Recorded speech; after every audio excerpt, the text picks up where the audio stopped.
Here we go, Dale. This one reads, Dear JT and Dale, I think my boss is sleeping with someone on my team.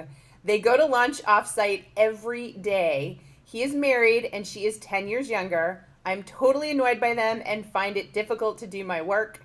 I don't think I can stand this much longer. Signed, Camille. All right, Dale, what should Camille do?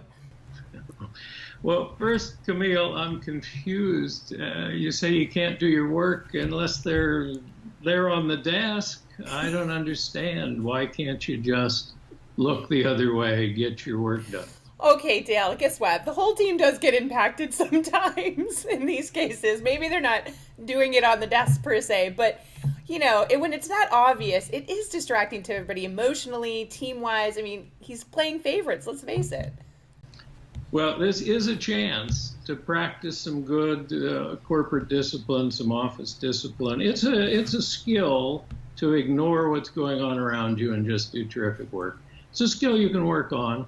I think back to one job I had. We had a boss who was quite the famous philanderer, a married guy, but he kept an apartment near the office and would go out to lunch on one of his dates and often never come back, sometimes even if clients were coming in.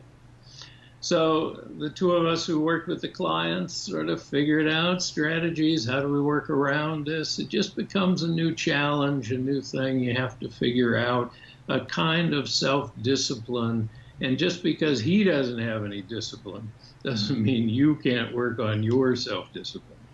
Yeah, but you say that, and what's coming to mind for me is the fact that there's just feels like questionable ethics here. And if this kind of thing is going on, what else is going on in the company? So, I guess my question to you is, what happened to that company? Are they still around? Did he get in trouble? No, not because of the dalliances, but you make a good point. A grand jury was impaneled to investigate some other parts of the business, and that company shut down. So Yeah. So it's true. my Maybe the ethics do matter. yeah, and I think that's my point really. If that's going on, there's probably some other stuff going on in this organization that you want to be careful of.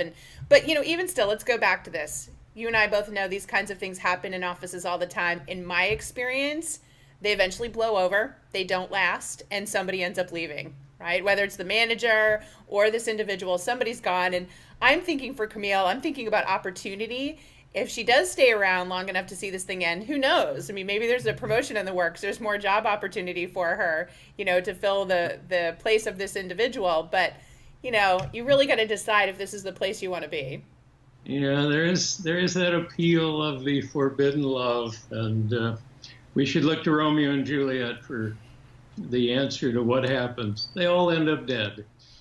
So, I agree. So, Camille, if you can stand it, you can take Dale's advice. Otherwise, if not, if you think it's questionable, I'd say start looking for a job.